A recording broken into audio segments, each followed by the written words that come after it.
I was staring at some of the responses to the election, and it was very clear to me that there was this chasm that exists between the people who are elected Democrats and the people who are trolls. And that trolling includes cable news. That they are not taking a sober look at the election, but rather they're just moving themselves down the line of Trump this, Trump that, you're a fascist, etc.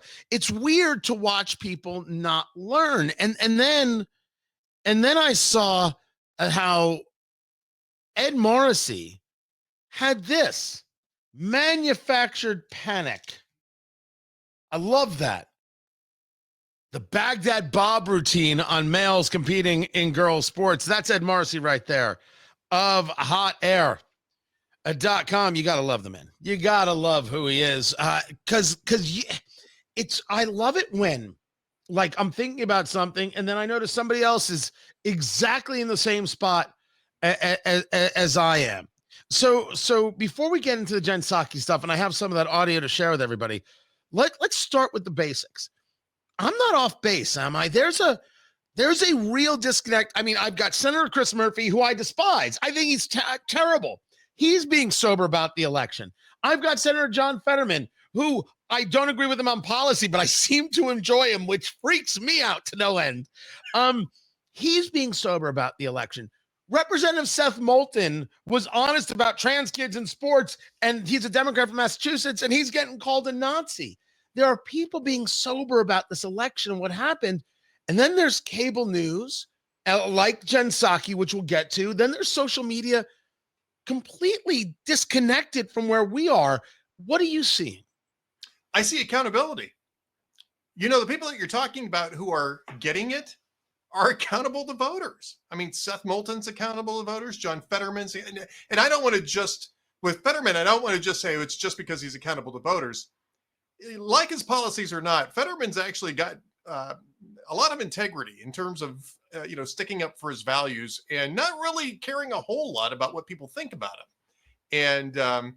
And you have to respect that. But I mean, the people who are actually talking about this are people who are accountable, and the people who are trying to continue the gaslighting, I think is the best way of putting it, are people who aren't accountable to anybody. But I guess let me start with a bit of pushback. It didn't work. The gaslighting, the screaming that Trump's a threat to democracy, and then the next thing you know, there's Mika and Joe from Morning Joe on MSNBC heading down to Mar-a-Lago to hang out with them. It didn't work. Why would you continue a policy, a philosophy that didn't provide you a value? Well, first off, because there's a grift behind it. There's money in them our hills, right? Second, I have to say that I hate Jeffrey Bleithar because he got the headline I wish I had written about the whole Morning Joe thing. He said, Morning Joe kneels to Zod. I mean, National Review, right? National Review. I'm just going to hang it up after that. That was, yeah, exactly. Let's all give Jeffrey a really nice golf clap there. But I mean, at least they're talking about it, right? At least that they're trying to shift. And what happened to them? Their contributors started freaking out online. This is terrible. Now, look, there's plenty of room to criticize that, right? Because these guys were among the worst of the blowhards on MSNBC about, it's the end of democracy. We're the dark night of fascism falling all over the place. And Mika Dogs and cats living together, mass hysteria. Exactly. And now all of a sudden, we'll just go down to Mar-a-Lago and hang out with them for a little bit and try to normalize things a little bit. That's actually kind of a rational reaction. Of course, we're all laughing at it because it's just so blatantly self-serving. But no, but self-interest has to be part of this, right? I mean, if you would have been a rational reaction, talking to Ed Morrissey of hotair.com, you should head over there. If they hadn't said threat to democracy and women are going to lose their rights and we're all going to die and it's going to be the sweet meteor of death if he gets elected, it's only a rational play if you're like, I oppose you on these policy prescriptions, these policy ideas, and you lose. It's Right. no longer a rational play if you told your audience he's going to kill your sister. Right. Exactly. Right. And that's the problem that the media is in right now, is that how do you back out from that? How do you reverse from that? And Jen Psaki isn't bothering to do that. And neither is most of the MSNBC crowd, neither is most of the View crowd. But honestly, these people don't have any more cultural sway. They certainly don't have political sway. They lost. I mean, I have never seen the establishment media not just get behind a presidential candidate to this extent, but try to carry this person across the finish line to this extent. I've never seen anything like this. This has really been an extraordinary 110 days. And I think it's important. I think it's important, Ed, to really focus when we talk about this trying to drag Kamala Harris over the finish line, that the entire vibes and joy argument was a farce, a fraud, a scam. It was a hoodwink. Everybody was paid for. Oprah was paid for. Beyonce was paid for. The set was paid for. Every single thing they did to manufacture joy and vibes was indeed a manufacture, as if done in a Hollywood lab, and none of it was real. Trump showing up at the UFC fight in Madison Square Garden, that's joy and vibes. There's a difference. And still my point to you is there's no learning that's going on. This brings us to your point. Manufactured panic. Psaki pulls Baghdad Bob routine on males competing in girls sports. Let me play this for you. This is what part of what Jen Psaki was discussing.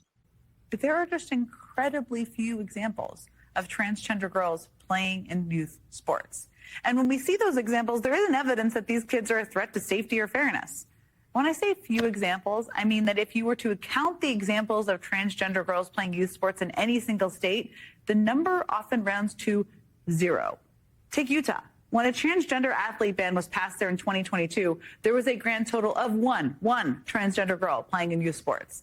When South Dakota passed a ban, only one transgender girl had competed in high school sports since 2013.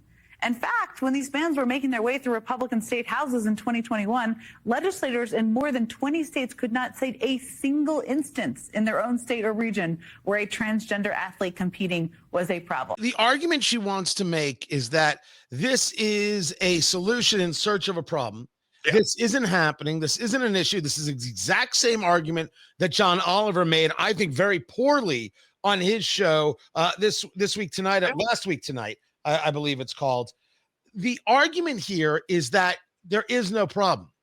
The other side of the argument is, of course, there is a problem. We see schools where the girls' volleyball team refuses to play other schools. We see track stars, girls' track athletes, I should say, in Connecticut suing in order to not have this happen. Jen Psaki is going to try and relitigate 2024 on the idea of trans children, Ed?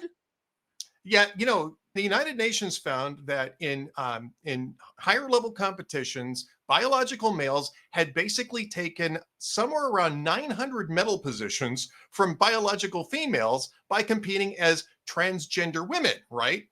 Do you know how many biological females took medals from biological males in transgender competition? 0.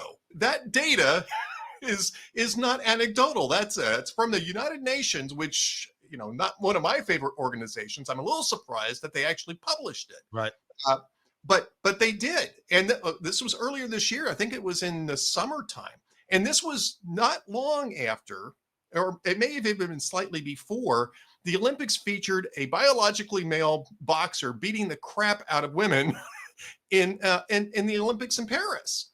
And if we remember that situation correctly, they told us this was a woman. How dare you? The tests have been done. This is a woman. And then we get a look at the testing and we're like, oh, no. This is definitely not a woman. No, he's biologically male. I mean, he's intersex too. I mean, so there's a particular medical condition for an extremely small number of people that have this type of issue, right? Turns out to be one of them, but he's biologically male. He has undescended testicles. He's biologically male. He is physically, clearly a biological male. And they have him in the ring beating up women in Paris. And this is after an earlier disqualification by a different International Amateur Boxing Commission. Had said he couldn't compete in female boxing. This is not a one-off. You have all sorts of women who have been injured in these competitions. One woman has a permanent brain injury for competing against a biological male in a volleyball tournament where she got spiked in the face and ended up in the hospital.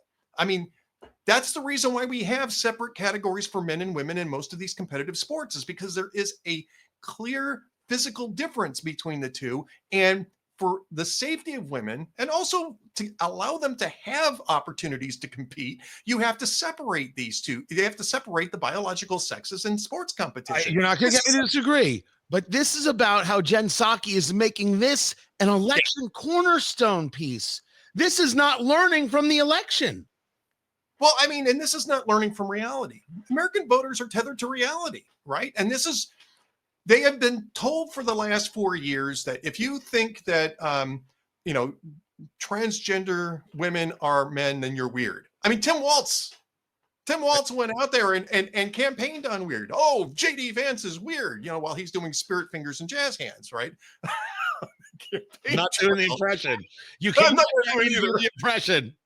I am not going to do Tim Walz. That was a little close, though. If you see the video, that's a little close to the impression.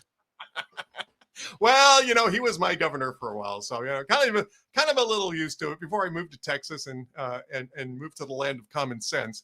But common sense is what this is about. This is gaslighting. You have Jen Psaki doing the bad guy Bob routine, saying, the transgender issue isn't an issue. It doesn't matter. And it's never coming up. And everywhere you look, the Department of Education and the Department of Justice are enforcing laws that require these schools to allow access to biological males access to women's sports just because they feel like women. And people understand that. They've seen it, they've experienced it, and they don't agree with it. And yet Jen Psaki is out there telling them, don't believe your lying eyes, believe us. And It's not going to work. Talking to Ed Morrissey there of hotair.com. This was the second thing. This was Al Sharpton on Morning Joe after he's lauding Joe Scarborough and Mika Brzezinski for meeting with Trump. I wouldn't meet with Trump because he's just going to promote it. But for you, it's okay. He said those words. Glorious. Always on the grift, always on the hustle. And he said he was talking about the cabinet. And he said this. I would say, I hope in your conversations, we should ask Donald Trump. You talked about black men would be with you. Where's a black man being nominated by you for your cabinet? Has anyone noticed there's no black that has been nominated on his cabinet? That needs to be raised. Right. Rather than who's talking, let's deal with what we're talking about. I don't ever expect Al Sharpton not to be a guy who's involved in the race hustle. But when you take a look at this election, Trump lost white men by 3, or white men by 1, and white women by 3. He picked up Hispanic men by 18. He picked up Hispanic women. He picked up on the other in this category of other. I believe that's NBC News exit polling there. That might be Circle.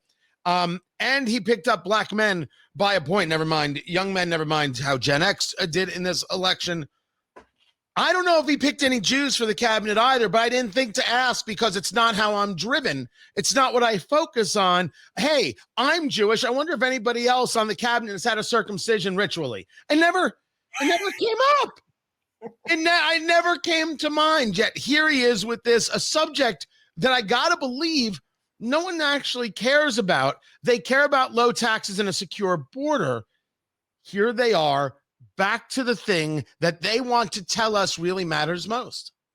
I'm waiting for the first news agency to come out with information from an anonymous Moyle, by the way, just, about one of the cabinet selections. I mean, you're right.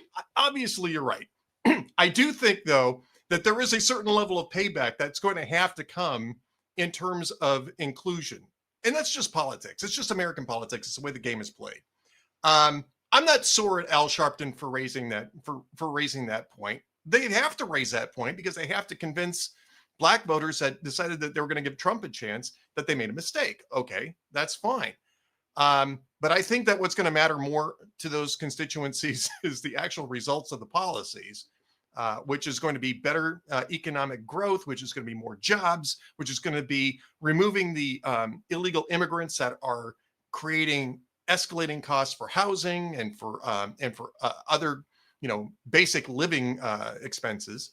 Mm-hmm. That's the type of thing that's really going to matter. But I'm less exercised about that. I am a little amused that Al Sharpton's talking at all on MSNBC because it came out, of course, that Kamala Harris donated money to his charity, and then he put on the air, which and I know, if MSNBC was a broadcast channel, that would be a payola situation, and they would be facing actual legal consequences because MSNBC is not broadcast.